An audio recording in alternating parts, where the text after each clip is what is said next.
कहता था मैंने पूरा रिकॉर्ड करना है पंजाब का कंप्यूटराइज, वोट नहीं कंप्यूटराइज करनी। पिछले इलेक्शन के अंदर 15 लाख वोट जाया हुई, जाली वोट्स हैं, मरे हुए लोगों की वोट्स इन्होंने दर्ज करवाई हुई है। ये सारी उड़ जाती है जिस दिन ईवीएम मशीन है। जो कानून साजी आपके मेंबर नहीं करना चाहते, लेकिन टेलीफोन पर धमकियों से कानून साजी कराई जाती है। मुल्क का निजाम आइन के मुताबिक नहीं होगा, पाकिस्तान तरक्की नहीं कर सकता। पाकिस्तान पीपल्स पार्टी का ये चैलेंज उस सिलेक्टेड को पकड़ के हिसाब लेंगे। इमरान खान पाकिस्तान की सियासत का गैर जरूरी अंसर है। अपने बच्चों को बेचने के लिए पार्लियामेंट के सामने आ रहे हैं। पीटीआई में शराबी के खिलाफ खड़ी है। इसी जद्दोजहद से पाकिस्तान के मसाइल हल होंगे, मुल्क से महंगाई दूर होगी। गैस का बहरान सर्दी में ये लोग लेके आए हैं, ये शो करता है कि कितने निकम्मे हैं। घरेलू सार्फिन के लिए गैस की लोड शेडिंग का सामना है और सनतकार तो सराफा एहतजाज है ही। हमारी जो है ना प्रोडक्शन जो है ना बिल्कुल रुकी हुई है। मजदूर जब हमारे बेकार हो जाएंगे, हम एसएसडीसी के बाहर बैठ जाएंगे। जब आप गैस देंगे जब हम चलाएंगे।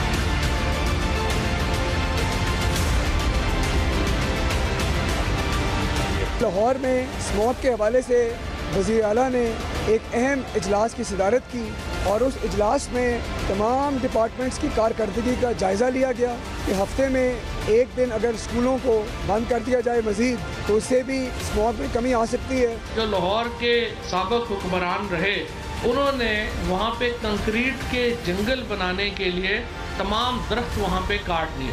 हम देख रहे हैं कि किस तरीके से बीमारियों, यहाँ पे सांस की बीमारियों में इजाफा हुआ। हमने देखा किस तरह से कैंसर की बीमारियों में इजाफा हुआ। वो सिर्फ इसी वजह से हुआ कि हमने माहौल के ऊपर तवज्जो नहीं दी।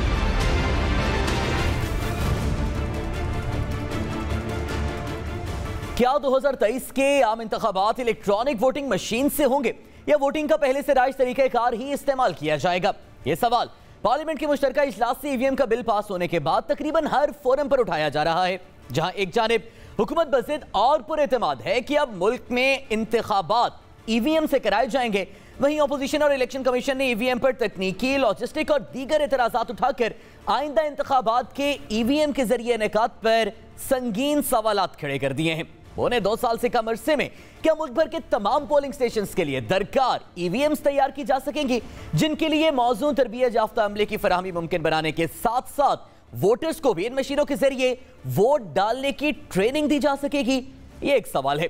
प्रोग्राम पाकिस्तान का सवाल में खुशामदीद, मैं हूं सादुल हसन। आज के प्रोग्राम के आगाज में जिस बुनियादी सवाल पर अपने मोअज़्ज़ज़ मेहमान से हम बात करेंगे, सबसे पहले उस सवाल पर एक नजर डाल लेते हैं। हमारा सवाल यह है कि क्या 2023 के आम इंतखाबात इलेक्शन इलेक्ट्रॉनिक वोटिंग मशीन के जरिए करवाना मुमकिन होगा? इस आम सवाल पर बात करने के लिए हमारे साथ मौजूद हैं साबिक सरबराह फाफिन सरवर बारी साहब। बहुत बहुत शुक्रिया सर में वक्त देने के लिए। सर, हमने आपसे तफसीलन ईवीएम के हवाले से तो बात करनी है, क्या आइंदा इंतखाबात मुमकिन हो सकेंगे और क्या बेज़ाब्तियाँ दूर होंगी, लेकिन उससे पहले जो आज आपने बड़ा अहम सर इंकशाफ किया है टीडीए के हवाले से, जिस पर ज़ाहिर वफाकी हुकूमत ने भी अब तहकीकात का ऐलान कर दिया, फवाद चौधरी साहब ने भी ट्वीट किया है। सर, उन इंकशाफात की रोशनी में फिर क्या हम ये समझें कि माजी के इंतखाबात की जो रिपोर्ट्स फैफिन की जानिब से आई हैं, जिन पर ज़ाहिर तज्ज़िये बिल्ड किए जाते रहे हैं, बिलखुसूस 2013 के इंतखाबात और 2018, फिर क्या वो रिपोर्ट्स भी सर मशकूक हो चुकी हैं? देखिए जी, जो फवाद चौधरी साहब ने स्टेटमेंट दी है उसका तअल्लुक फाफिन से नहीं है। उन्होंने जो सरीना होटल में कोई कॉन्फ्रेंस हुई है उसके बारे में है। जो हमने आज प्रेस कॉन्फ्रेंस की है वो बिल्कुल अलहदा है। अच्छा। और उस हवाले से, लेकिन एक अदारा है trust for democratic education and accountability, जिसको टीडीए कहते हैं, और उसको कोई जानता नहीं है, लेकिन वो बहुत अरसे से फाफिन के नाम से पब्लिक में पहचाना जाता है। लेकिन फाफिन एक अलग नेटवर्क है एनजीओज का जो मुल्क भर में मौजूद है। टीडीए जो है वो एक सेक्रेटेरिएट के तौर पर काम करता रहा है फाफिन का, और वो कंड्यूट भी रहा है कि वो चूंकि फाफिन की मेंबर तंजीमें पूरे मुल्क में मौजूद हैं, बलूचिस्तान में है, खैबर पख्तूनख्वा में है और दूर दराज इलाकों में मौजूद है, तो टीडीए की कोई अपनी आउटरीच नहीं है कहीं भी, सिवाय अपने दफ्तर के उनकी कोई आउटरीच नहीं है। लेकिन वो इस हमारे जो फाफन की मेंबर ऑर्गेनाइजेशन है उनकी जो आउटरीच की स्ट्रेंथ है उसके नाम पर वो फंड लेता है और फिर कुछ फाफन की मेंबर ऑर्गेनाइजेशंस को पैसे देता है और वो सारा काम जो है वो फील्ड में फाफन की मेंबर ऑर्गेनाइजेशंस करती हैं, हम लोग करते हैं। तो हमने जो प्रेस कॉन्फ्रेंस की है, क्योंकि अभी हाल ही में जो एक मीटिंग हुई थी यहाँ पीसी बूरबन में, उसमें इलेक्शन कमीशन के जो ऑफिशियल्स गए थे उनका रहने सहने का खर्चा और उनके ट्रैवल का खर्चा, जो कराची से इलेक्शन कमीशन के मेंबरान आए, जो अपना बलूचिस्तान से बाकी लोग ट्रैवल करके आए, उनके अखराजात, उनके रहने सहने के अखराजात जो है वो टीडीए ने अदा किए हैं और टीडीए के नाम से चेक जारी हुआ है पीसी बूरबन को।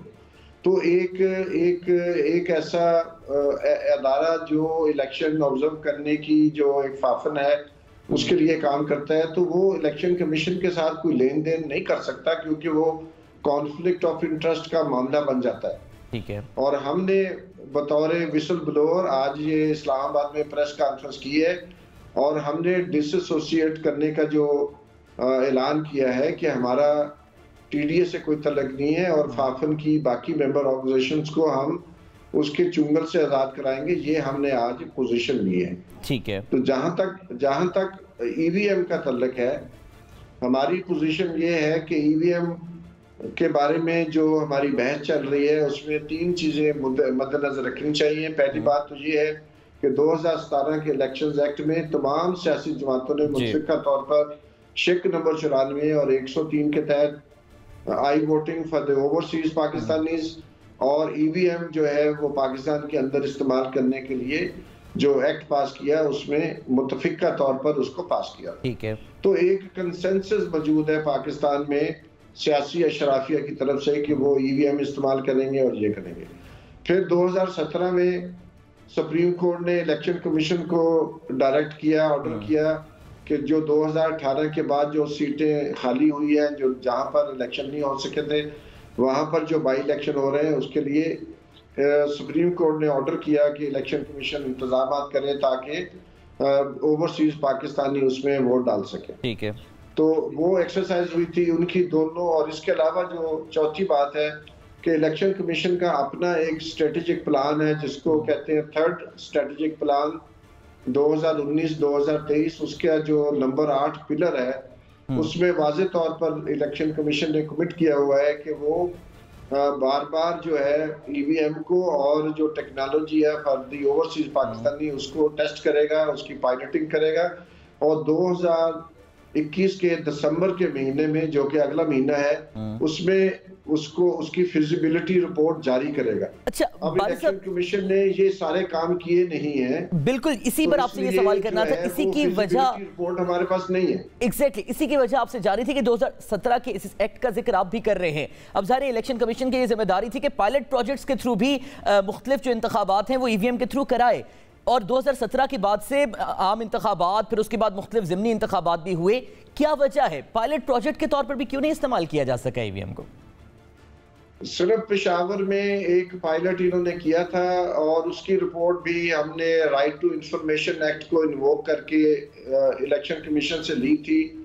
वो इनकी वेबसाइट पे आज तक मौजूद नहीं है, लेकिन वो रिपोर्ट जो मिली हमें, उस रिपोर्ट के आखिर में इलेक्शन कमीशन की रिकमेंडेशन है कि हम ईवीएम को आने वाले तमाम जो बाई इलेक्शन हैं जो कि तकरीबन 2018 के जनरल इलेक्शन के बाद 60-65 के करीब हो चुके हैं, इलेक्शन कमीशन ने एक भी दफा जो अपनी ही रिपोर्ट है जो पेशावर वाले बाई इलेक्शन में इस्तेमाल हुई थी उसको कभी भी इस्तेमाल नहीं किया, ना ही उसके बाद उसको ईवीएम को इंट्रोड्यूस किया है और उसके बाद खामोशी अख्तियार किया रखी है।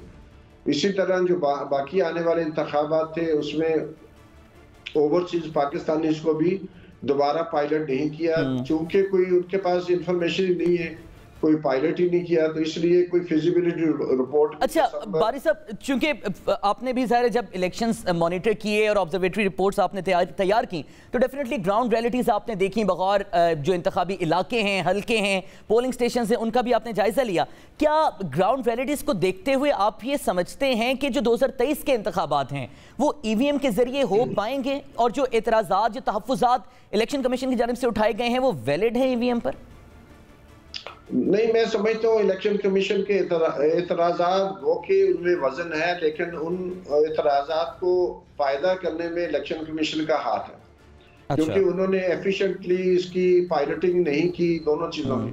लेकिन हैविंग सेड दैट, मैं समझता हूँ कि जरूरी नहीं है कि आप 272 जो हल्के हैं कौमी असम्बली के और जो सूबाई असम्बली के हल्के बनते हैं, हर पोलिंग स्टेशन पर हर हल्के में करने की बजाय आप स्केल डाउन करें और जो फिजिबल है 2023 के इंतखाबात से पहले उतने परसेंटेज जो पोलिंग स्टेशन और पोलिंग बूथ है उनको रैंडमली सिलेक्ट करके आप फिर भी मशीन को इंट्रोड्यूस कर सकते हैं। मेरी ये कंसिडर्ड ओपिनियन है कि स्केल डाउन करके मसलन पाकिस्तान में 272 हल्के हैं और 85,000 के लगभग पोलिंग स्टेशन होते हैं और हर स्टेशन में ऑन एवरेज औसतन जो है 3 पोलिंग बूथ होते हैं। ठीक है। तो बुनियादी तौर पर यह है कि अगर आप 3 लाख पोलिंग बूथ अगर हैं तो आप जो है 1 लाख पोलिंग बूथ जो है वहां पर मशीनें लगा सकते हैं और बहुत इजीली बन सकती हैं। और तरबियत देने की बात है, वो बहुत ही सिंपल मशीन है जो हमने देखी है, लेकिन ये स्वाबदीद इलेक्शन कमीशन की है कि वो कौन सी मशीन यूज करना चाहता है। तो यकीनन इतना टाइम है, मैन्युफैक्चरर्स भी ये कह रहे हैं कि हम इसको बना सकते हैं, इट्स अ सिंपल मशीन, इसमें कोई बहुत रॉकेट अच्छा बारी साहब, हमारी कल भी ECP से गवर्नर दिलशाद साहब से भी बात हुई थी और वो भी ये बता रहे थे कि ECP को इस मशीन के हैक होने से ज़्यादा इस मशीन के टेम्पर होने के तहफ़्फ़ुज़ात हैं। अब जिस मशीन का आपने भी मुआयना किया है, क्या आप समझते हैं कि वो वाकई इतनी सिंपल है कि हैक छोड़ें, टेम्पर भी नहीं की जा सकती, कोई चिप भी नहीं लगेगी और किसी तरह से डेटा को मनूवर नहीं किया जा सकेगा? देखिए, बात यह है कि असल में ये बहुत ही कमजोर आर्गूमेंट है। ये ऐसे ही है कि मोटरसाइकिल चूके गिर जाते हैं, एक्सीडेंट होता है और बड़ा फेटल एक्सीडेंट होता है, इसलिए मोटरसाइकिल चलाने बंद कर दें। और ये भी एक भोंडा आर्गूमेंट है कि पाकिस्तान में इस वक्त इलेक्शन जितने भी होते हैं उसमें धांधली होती है तो हम इलेक्शन करवाना बंद कर दें। तो एक तो मैं समझता हूँ कि ये कोई बहुत साउंड आर्गूमेंट नहीं है। ठीक है।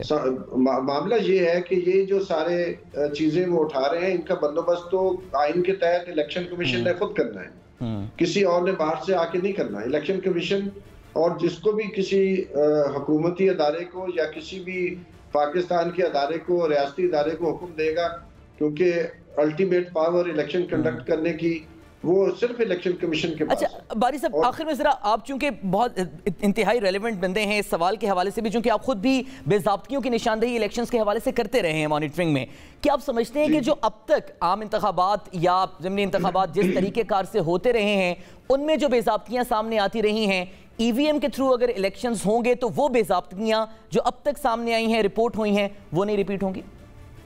देखिए जी, जो फाफन ने बेज़ाब्तियाँ रिकॉर्ड की हैं माजी में, वो हर इलेक्शन में लाखों की तादाद में होती हैं। और वो जो बुनियादी चीज़ है, मसलन पिछले इलेक्शन में कुछ 16 लाख के करीब वोट ज़ाया हो गए, यानी कि वो लोगों ने सही तरीके से उसको स्टैंप नहीं किया। तो पहली तो बात यह है कि ज़ाया होने वाले वोट एलिमिनेट हो जाएंगे, क्योंकि वहाँ मशीन पे जाके आपने जो आपका पसंदीदा इंतखाबी निशान है उसके ऊपर आपने बटन को दबाना है। तो ये तो इम्कान जीरो हो जाएगा कि जो 16 लाख लोग जिन्होंने जहमत की लाइनों में खड़े हुए गर्मी में या सर्दी में और फिर उनका नंबर आया और उन्होंने वोट डाला, वो ज़ाया हो गए। और इसके अलावा जो बहुत सारे पोलिंग स्टाफ होता है वो हर बैलेट पेपर के बैक साइड पे उसने स्टैंप और साइन करने होते हैं। ठीक है। हमारा मुशाहिदा ये रहा है पिछले 6 इलेक्शंस में कि बहुत सारी जगहों पर जो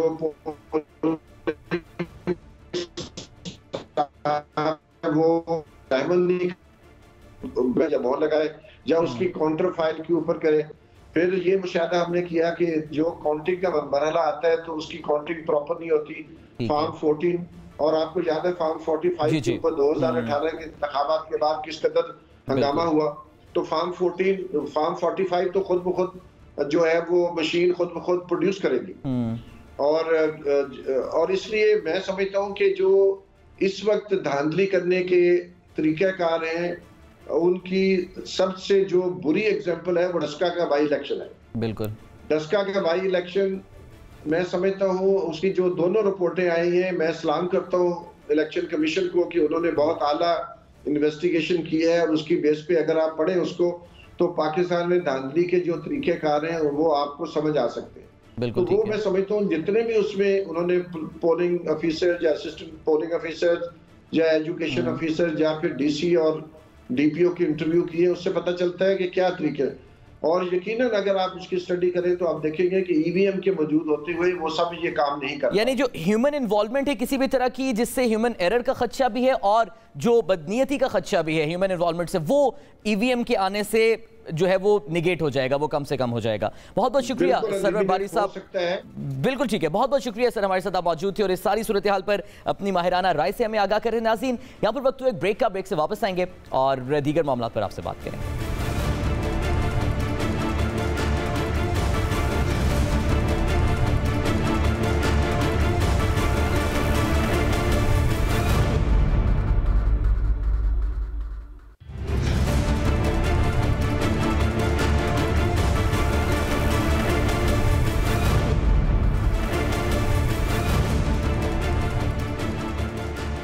welcome back to the show street.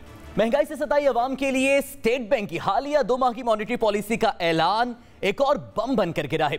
शरह सूद 1.5% इजाफे के बाद 7.25% से 8.75% तक पहुंच चुकी है।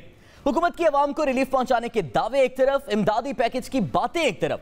सिर्फ शरह सूद में 150 बेसिस पॉइंट्स या 1.5% इजाफा आम आदमी को रोजमर्रा जिंदगी के हर शोबे में महंगाई के नाकाबिले बर्दाश्त बोझ तले दबा देगा।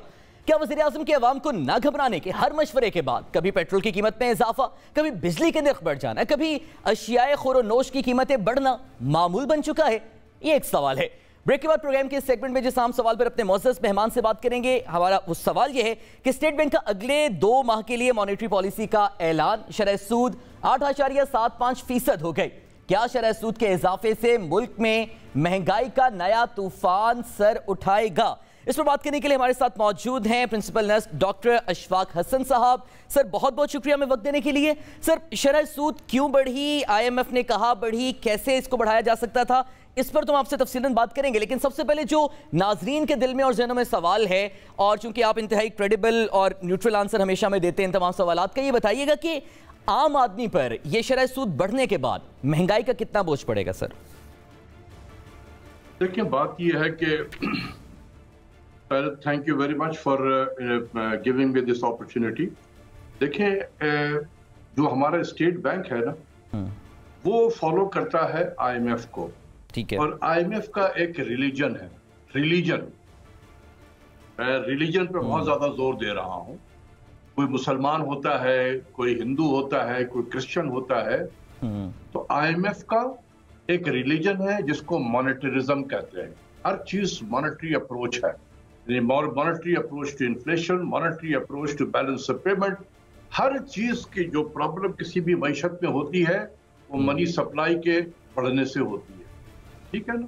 तो ये एक रिलीजन है, और जो भी सेंट्रल बैंक होगा उसको बैत करना पड़ता है उस रिलीजन से, उसके हाथ पे। तो हर चीज जो है, जैसे हमारे यहाँ पाकिस्तान में अगर आप देखें तो इन्फ्लेशन 4-5 उसके मेन फैक्टर्स हैं जहां से ये होता है। ठीक है। एक तो सप्लाई साइड से होता है, आलू प्याज टमाटर सप्लाई कम हो गई या बीच में रुक गई, डिमांड के ऊपर नीचे हो गया, तो उसकी वजह से होता है, यानी फूड के साइड से आता है। दूसरा होता है गवर्नमेंट खुद बढ़ा देती है, गैस की कीमत बढ़ गई, बिजली की कीमत बढ़ गई, जो एक तो डायरेक्ट इम्पैक्ट करता है, और दूसरा यह है कि वो वाया इकोनॉमी में जाकर चूंकि यूटिलिटीज के चार्जेस बढ़ जाते हैं तो इंडस्ट्रीज पास ऑन करती है, वो कंट्रीब्यूट करता है। तीसरा है डिवैल्यूएशन, और वो बाय डेफिनेशन इन्फ्लेशन होता है, इसमें तो कोई दो ओपिनियन नहीं। और चौथा है कि अगर आलमी मंडी में किसी चीज की कीमत बढ़ जाए जो हम इंपोर्ट कर रहे होते हैं, तो नेशनली जब हम इंपोर्ट महंगा करेंगे तो वो महंगा बिकेगा पाकिस्तान में।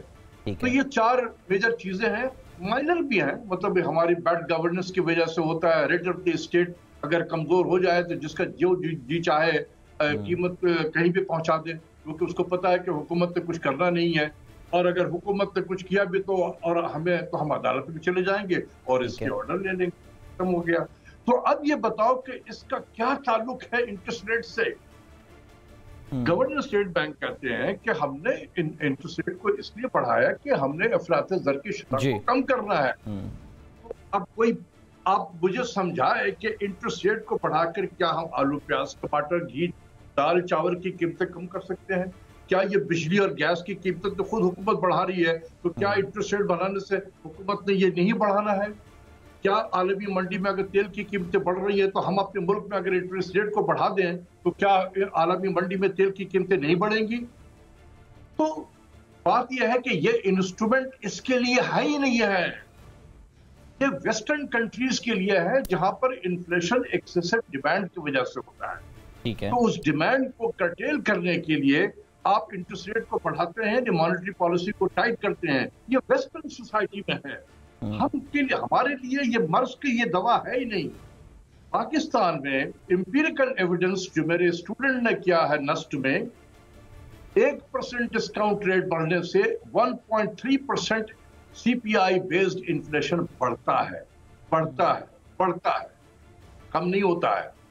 तो आपने अगर 1.5% इंटरेस्ट रेट को बढ़ाया है तो ये तकरीबन 2% इन्फ्लेशन बढ़ेगा, कम नहीं होगा। ठीक है ना। दूसरी चीज ये है कि हमने बैलेंस ऑफ पेमेंट को ठीक करना है। बैलेंस ऑफ पेमेंट को ठीक करने के लिए इंपोर्ट तेजी से बढ़ रहा है ना हमारा, तो इंपोर्ट को कर्व करना क्या सिर्फ इंटरेस्ट रेट की वजह से होता है? इंटरेस्ट रेट के अलावा भी तो हमने इकोनॉमिक्स में पढ़ा है कि बहुत सारे और इक़दाम किए जाते हैं इंपोर्ट को कर्व करने के लिए। आखिर ये टैरिफ है, ये टैक्सेस हैं, इसका इस्तेमाल कब होगा? ये कैश मार्जिन है, 100% आप कैश मार्जिन लगा, जिससे जो चीज इंपोर्ट करना है पहले डॉलर यहां पर रख दे। ठीक है। इसी तरीके से आप क्वांटिटेटिव रिस्ट्रिक्शन लगा सकते हैं कि गाड़ी जो है इससे ज्यादा गाड़ी नहीं आएगी पाकिस्तान में। क्या आउटवर्ड बैन कर दें कि जी हमें जरूरत नहीं है, हम 2 साल के लिए अगर ये चीजें पाकिस्तान में नहीं मंगाएंगे तो क्या मतलब? तो बहुत सारे तरीके हैं इसको हैंडल करने के लिए। हम लेके बैठे हुए हैं 2 ही इंस्ट्रूमेंट है, एक है डिवैल्यूएशन और दूसरा है इंटरेस्ट रेट को हाइक करो। तो डॉक्टर साहब, चूंकि इनके मुताबिक अगर इंटरेस्ट रेट को बढ़ाना ही मसले का हल है, जो कि सारे आप कह रहे हैं कि ये मसले का हल नहीं है, लेकिन चूंकि अब ये कदम उठा रहे हैं, तो क्या एकदम से इंटरेस्ट रेट को 1.5% बढ़ा देना भी अक्लमंदी थी? क्योंकि मुख्तलिफ तबकों की तरफ से ये आवाज भी सामने आ रही कि अगर इतनी मजबूरी थी इंटरेस्ट रेट को बढ़ाना तो स्टेप बाय स्टेप बढ़ा देते कि एकदम कोई बोझ ना पड़ता। देखिए, IMF ने एक टारगेट हमें दिया हुआ है कि हमारी बोर्ड की मीटिंग गालिबन दिसंबर के महीने में है, तो उस वक्त तक एक certain interest rate certain level पे होना चाहिए आपके यहाँ पर। तो आपने देखा कि ये जो अभी मॉनेटरी पॉलिसी की जो अनाउंसमेंट हुई है, ये 1 हफ्ता पहले किया गया है। 26 तारीख को होना था, ये 19 को किया गया है गालिबन। तो क्यों किया गया है? इसलिए कि दिसंबर में एक और मॉनेटरी पॉलिसी आएगा। तो अभी 1.75% बढ़ा है, हाल में इतना ही उस वक्त भी बढ़ाएंगे ताकि जो भी टारगेट IMF ने दिया हुआ है बोर्ड की मीटिंग में जाने से पहले आपका केस तो हमने पहुंचाना है।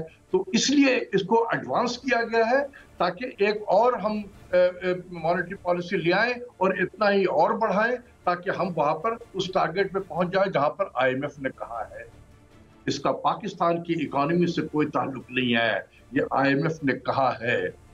इसका पाकिस्तान की इकोनॉमी से कोई ताल्लुक नहीं है कि इंटरेस्ट एक्सचेंज रेट पाकिस्तान का 152 रुपए से 175 176 पे चला गया। इसकी इकोनॉमी से कोई ताल्लुक नहीं है। ये IMF ने एज ए प्रायर एक्शन कहा था कि जब आपके वज़रा आए यहाँ पर हमसे मुज़ाकरात करने के लिए वाशिंगटन में, तो आपका एक्सचेंज रेट 172 173 होना चाहिए। ठीक है। अच्छा डॉक्टर साहब, एक बड़ी लेमन अप्रोच है जिसको हम चाहेंगे कि आप हमारे लिए वाजे करें।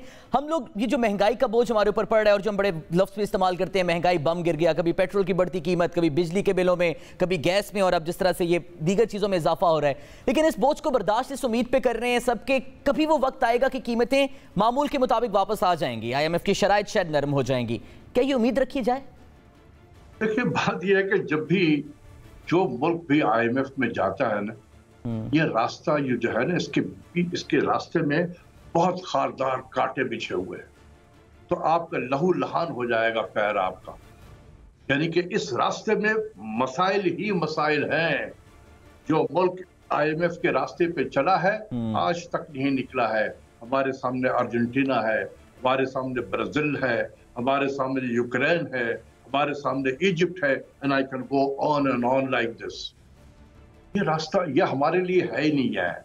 हमें अपने घर को खुद ठीक करना पड़ेगा। हम अगर दूसरों के भरोसे पर रहेंगे तो यही असर होगा, क्योंकि वो हमसे प्यार नहीं करते हैं। वो एक सियासत है। IMF का प्रोग्राम एक सियासत के बेस पे होता है।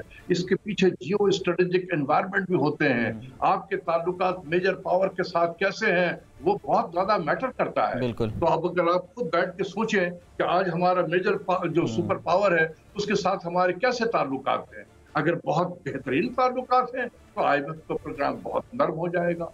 अगर बहुत खराब ताल्लुकात हैं तो यही होगा जब भी हो रहा है। तो ये तो कॉमन सेंस है।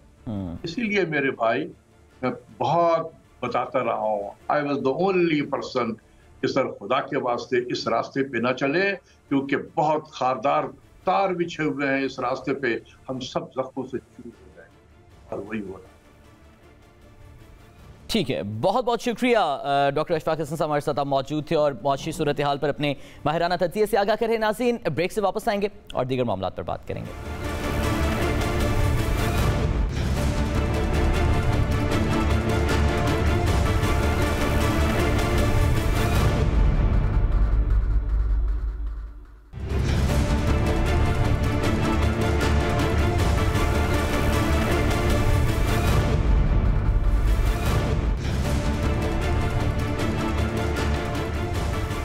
Welcome back to the show. नाज़रीन, सर्दियों की आमद के साथ ही मुल्क में गैस बहरान सर उठाने शुरू हो चुका है। घरेलू और सनती सारिफिन को गैस फराहमी के लिए हुकूमत की जानिब से CNG सेक्टर को 2 माह के लिए गैस की फराहमी मुअत्तल करने का फैसला किया गया है। इसके बावजूद सनतकारों को गैस की बंदिश की वजह से एक्सपोर्ट ऑर्डर्स मुकम्मल न कर पाने और सनतों के शदीद मौशी नुकसानात की शिकायत हैं। क्या मुल्क में तमाम सारिफिन को गैस की बिला ताअत्तुल फराहमी यकीनी बनाई जा सकेगी? ये एक सवाल है। ब्रेक के बाद प्रोग्राम के इस आम सेगमेंट में जिस सवाल पर अपने मुअज़्ज़ज़ मेहमान से बात करेंगे उस सवाल पर एक नजर डाल लेते हैं।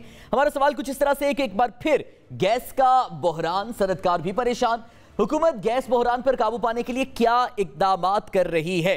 हमारे साथ मौजूद हैं इस सवाल पर बात करने के लिए सनतकार, सदर बिजनेस फोरम जुबैर मोतीवाला साहब। बहुत बहुत शुक्रिया वक्त देने के लिए सर। सबसे पहले सर ये बताइएगा कि सिंध में इस वक्त गैस की कमी का सामना है और हुकूमत ये दावा कर रही है कि वो सनतों को गैस फराहम कर रही है। इस वक्त किस मिकदार में सनतों को गैस फराहम की जा रही है सर? हुकूमत ने तो मेरे ख्याल दावा नहीं कर रही, क्योंकि SSGC जब हमारी बात होती है तो वो कहते हैं कि गैस हमारे पास कम है और RLNG की जो सप्लाई है वो भी इसके अंदर भी बड़ा प्रॉब्लम्स है, तो हमारे पास गैस की कमी है। ये देखें, आज इस वक्त जो प्रॉब्लम है वो ये है कि गवर्नमेंट हर साल कॉम्पनसेट करती थी। बलूचिस्तान जब आपकी सर्दियां आती हैं तो बलूचिस्तान में जो 30-40 MMCF का जो कंजप्शन होता है वो 200 तक पहुंच जाता है। इसका जो 150-160 MMCF का जो ये शॉर्टफॉल है, कुछ तो KE कम लेना शुरू करता है, इसलिए कि सर्दियों में बिजली का कंजप्शन कम हो जाता है। बाकी जो 175 का जो शॉर्टफॉल है वो पहले RLNG के साथ पूरा होता था। अब चूंकि RLNG की स्पॉट बाइंग नहीं है और RLNG अवेलेबल कम है, तो वो अप कंट्री में वो ज्यादा दे रहे हैं और यहाँ कराची में नहीं दे रहे। और बल्कि उन्होंने ये भी कहा था कि हम 150 जो दे रहे हैं उसको हम 75 कर देंगे। तो हमने बड़ा एजुकेट भी किया। तो प्रॉब्लम इस वक्त ये है कि कराची के लिए जो गैस की जो फराहमी है उसमें कमी है। उस कमी को फेडरल हुकूमत ने, एनर्जी मिनिस्ट्री ने उसको कॉम्पनसेट करना चाहिए था, वो नहीं किया। अच्छा, गैस ये बताइएगा कि गैस के बहरान या फिर गैस के प्रेशर, क्योंकि ये दोनों मसाइल हैं, इसमें कमी के बायस ताजिर बिरादरी को किन मुश्किलात का इस वक्त सामना करना पड़ रहा है? मिसाल के तौर पर जैसे साइट का इलाका है जहाँ मैं बैठा हूँ, अभी भी मैं बैठा हूँ जो है ना फैक्ट्री के अंदर, अगर ये गैस का जो प्रेशर है इस वक्त वो 0.5 और 1 पाउंड और के करीब है। इससे हमारे बॉयलर्स नहीं चलते, हमारे इक्विपमेंट नहीं चल सकती, हमारे जनरेटर सेट्स नहीं चलते। जब ये नहीं चलते तो मिल ही नहीं चलती। प्रॉब्लम ये है कि हमारी किन मुश्किलात नहीं, मुश्किल तो सबसे बड़ी ये है कि फैक्ट्री नहीं चलती। जब फैक्ट्री नहीं चलती तो सारा प्रोडक्शन रुक जाता है, और इससे बड़ा क्या आफत होगी हमारे लिए कि फैक्ट्री बंद है और जो हमारे पास ऑर्डर्स हैं उनको हम मीट नहीं कर सकते, जो हमारी डेट्स दी हुई है शिपमेंट की जो डेट्स हैं उनको हम मीट नहीं कर सकते। मेड इन पाकिस्तान का नाम खराब होता है, पाकिस्तान का नाम खराब होता है क्योंकि हम लेट हो रहे हैं शिपमेंट्स में। ये गैस की फराहमी की वजह से सारा प्रॉब्लम है, और ये गैस इनको चाहिए, ये कराची को खास तौर पर गवर्नमेंट को देखना चाहिए, इसलिए कि 54% एक्सपोर्ट जो आपका वो कराची से होता है। अगर आपने इसकी प्रोडक्शन को अगर आपने जारी नहीं रखा तो पूरे मुल्क के एक्सपोर्ट्स पे कितना बड़ा असर आएगा वो आप देखें। आज मेरे ख्याल है ये तीसरा हफ्ता चल रहा है जबकि जो है साइट जो है उसके अंदर कमोबेश 8 से 12 घंटे गैस नहीं होती। रात को कोई 9 बजे कोई ठीक होती थोड़ी बहुत, जब और मिलें बंद हो जाती हैं, ये इलाके कंजप्शन कम होती है, और फिर यहाँ जो है सुबह फिर 7-8 बजे 9 बजे से फिर वही सूरत हाल शुरू हो जाती है और प्रेशर लो हो जाते हैं। ये यानी इंतहाई बड़ी आफत है जो आज जो है ना, ये जो आप भी मिलों के बंद होने का और प्रोडक्शन बंद होने का जिक्र कर रहे हैं, अगर ये पैदावार रुकती है तो मुल्क की मईशत पर फिर क्या असर होगा इसका? इस वक्त हमको अगर आप मुझे कोई पूछे कि पाकिस्तान को क्या मसला लाहक है, पाकिस्तान की इकोनॉमी क्यों पिक नहीं कर रही, पाकिस्तान का रुपया क्यों अपनी कदर खो रहा है, डॉलर क्यों रुपए के मुकाबले में बढ़ रहा है, महंगाई इतनी ज्यादा क्यों है, और तो आज जवाब क्या देते हैं? इन्फ्लेशन है, हमारी इंपोर्ट ज्यादा है और क्या कम है? एक्सपोर्ट कम है। तो हम जब ये जब उसका सारा अगर आप बॉइल डाउन करेंगे तो हम तो सलाम पेश करते हैं। ये हमारे जो ओवरसीज पाकिस्तानीज हैं उनके अगर रेमिटेंस नहीं हो तो पाकिस्तान तो मेरे ख्याल अल्लाह ना करे बैंकरप्ट हो जाएगा। तो अगर आप इसको देखें, आज हमारा जो इंपोर्ट जो है वो अगर हमारा इंपोर्ट कोई 52 से 55 बिलियन डॉलर पे पहुंच गया है, और हमारी जो एक्सपोर्ट है वो 25 बिलियन डॉलर की हम एक्सपेक्टेशन कर रहे हैं कि 25-26 बिलियन डॉलर इंशाल्लाह हो जाएगी। अगर इस तरह से अगर हम इसको देखेंगे, इस तरह से मामलात को देखेंगे तो हम कैसे काम करेंगे? ये तो काम हो ही नहीं सकेगा, ये तो बंद हो जाएगा। ये आप पाकिस्तान की मईशत के ऊपर इतना बड़ा कदगन आएगा कि आपको कोई हिसाब ही नहीं। आपको इस वक्त करना क्या है? आप देखें, पाकिस्तान की मईशत को अगर आपने जिंदा रखना है तो आपको डॉलर चाहिए, और डॉलर लाने के लिए जो एक ही जरिया पाकिस्तान के पास है वो है एक्सपोर्ट को बढ़ाना। और एक्सपोर्ट कैसे बढ़ेगी? जब हम अपना प्रोडक्शन बढ़ाएंगे। और प्रोडक्शन कैसे बढ़ेगी? जब हमारे पास एनर्जी रिक्वायर्ड क्वांटिटी और प्राइस में अवेलेबल हो। जब तक ये नहीं होगा हम अपने कॉम्पिटिटर्स को कैसे बीट करेंगे? बांग्लादेश में आज भी गैस की जो प्राइसेस हैं वो हमारे से 60% है, यानी 40% कम है।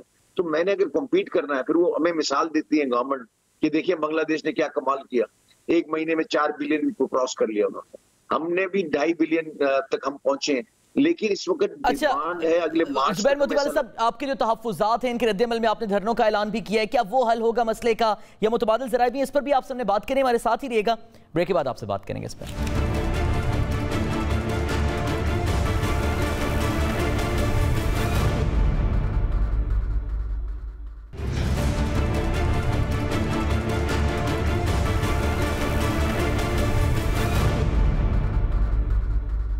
Welcome back to the show नाज़रीन। अच्छा जुबैर मोतीवाला साहब, ये बताइएगा कि अब मुल्क भर में तवानाई का बहरान है, सबके सामने है ये सूरत हाल। अब सनतकारों पर भी ये जिम्मेदारी आयद होती है कि वो इस हवाले से मुतबादिल ज़राए पर भी गौर करें। क्या आप लोगों ने इस हवाले से कोई काम किया? देखिए, हम तो डे 1 से ये काम में लगे हुए, और मैं आपको सिर्फ ये 2 फिगर दूंगा, आवाम को बड़ा अच्छा लगेगा कि हमने क्या किया। पिछले 5 साल का आप जो है ना, जो ओगरा है ना, उसके आप स्टेटिक्स उठा लें, ठीक है जी। उसके अंदर आप देखेंगे 5 साल में हमने क्या किया। मैं आपको ये बोलने से पहले ये मैं बता दूं कि हमारा प्रोडक्शन और हमारा एक्सपोर्ट 24% बढ़ा है। कराची की मैं बात कर रहा हूँ, 24% हमारा एक्सपोर्ट बढ़ा, हमने बढ़ाया है, और 24% एक्सपोर्ट हमने ज्यादा किया इस साल, पिछले 5 सालों को बतदरीज देखते हुए। इसके सामने हमने गैस के साथ क्या किया? गैस का कंजप्शन हमने 20% कम किया है, यानी कि जो प्रोसेस के अंदर हमने 20% कम किया, और कैप्टिव पावर प्लांट्स के अंदर हमने 3% गैस का कंजप्शन कम किया और 24% प्रोडक्शन बढ़ाया। ये हमने 5 साल की हमारी कारकर्दगी है कि हमने ये किया। ये कैसे किया? हमने एफिशिएंट मशीन्स लगाई, जिसमें गवर्नमेंट का भी हाथ है, उन्होंने लो इंटरेस्ट रेट पर लोन्स दी। हमने अपने जनरेटर सेट्स को जो है ना चेंज किया, और एफिशिएंट जनरेटर सेट्स लगाए। फिर इसके बाद कोजेन के ऊपर कोजेन को हमने अडॉप्ट किया, यानी को जनरेशन फैसिलिटीज को हम लेके आए और हमने अपने जो बॉयलर्स थे वो एफिशिएंट बॉयलर्स लगाए और एफिशिएंट बॉयलर के मैकेनिज्म्स लगाए। जाहिर है ये हम ये सब काम करें। इसके बाद हम कोल और जो दूसरे एलपीजी को जो कन्वर्टिंग यूनिट के साथ है उसकी भी हम जो है अपनी तरफ से हम तैयारी कर रहे हैं। लेकिन कोल वैसी दुनिया में बहुत महंगा हो गया तो वो हमारे पहुंच से बाहर हो गया। लेकिन हम ये तमाम काम जो है ना ये कर रहे हैं ताकि जो है ना हम कौम अगर गैस कम है तो जैसे मैंने अभी थोड़ी देर पहले कहा कि हम ये तो नहीं कह सकते गैस कहीं से भी लाओ हमको दो। गैस जो मौजूद होगी उसी के अंदर हम रेशन करेंगे, उसकी रैशनलाइजेशन करेंगे, उसके साथ हम बैठेंगे, लोड मैनेजमेंट करेंगे। बहुत बहुत शुक्रिया जुबैर मोतीवाला साहब हमारे साथ मौजूद थे। नाज़रीन, प्रोग्राम पाकिस्तान का सवाल से मुझे इजाजत दीजिए। पाकिस्तान के दीगर सवालों के साथ दोबारा आपकी खिदमत में हाजिर होंगे अलाने के बाद।